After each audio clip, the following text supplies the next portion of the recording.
So this next VBAC story is about my former client, Katie, who initially had a C-section because the doctors say that the baby's head just couldn't get past Katie's pubic bone and was just stuck. Sadly, Katie was not told this, before her C-section. She was just told, "Do you need a C-section? We're going to give you one." They didn't answer any of her questions. She had PTSD after the C-section. She felt totally disempowered. And so, not surprisingly, when she became pregnant again, she was really motivated to have a VBAC, and she was a great candidate for one.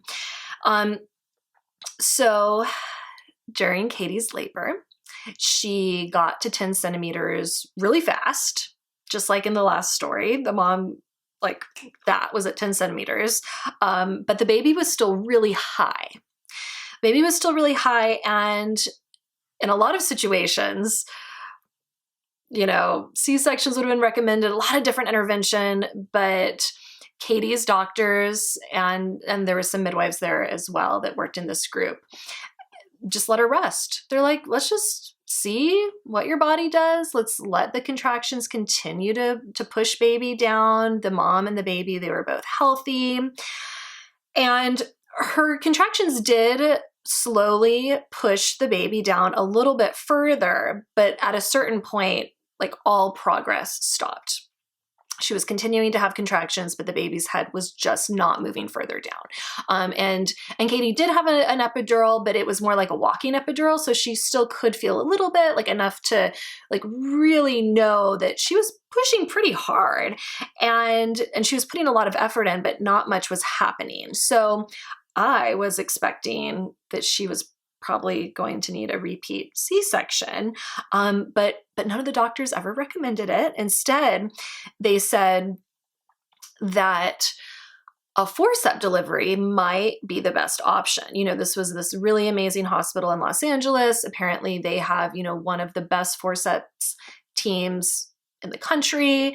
And so they just really gently explained to Katie what that process would look like, asked her what questions she had. The doctor talked to her for about an hour about this option. And then they said, "Now take your time, Katie. Just sit with it. You and the baby are fine. There's no rush.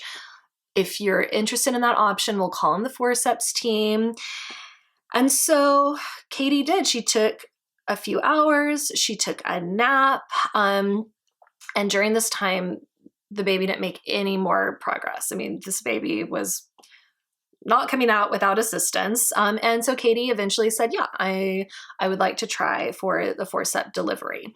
And so the forceps team, they came in. I think it was 2 doctors. They were incredibly calm. At the same time, the NICU team set up just in case, the baby had any distress from this type of birth.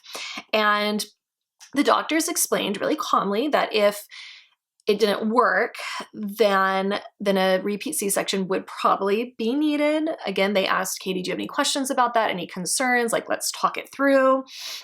And so, yeah, she's like, "Okay, I understand. I feel comfortable with all these options. Let's go for it." And so the team gently inserted the forceps. And again, because she had the epidural, she couldn't really feel it, but she could feel some pressure. They got the forceps around the baby's head. And essentially there was one chance to get the baby out. It's on the next contraction, Katie, push as hard as you can, and we're going to try to get this baby out. And that's what happens. Or that's what happened. The next contraction came. She gave the biggest push I've ever seen. The doctors pulled and out slipped her baby boy. And he immediately started crying. He was totally healthy. He was able to go right to her chest. The NICU team came over and checked him out, but he didn't have to go to the warming table.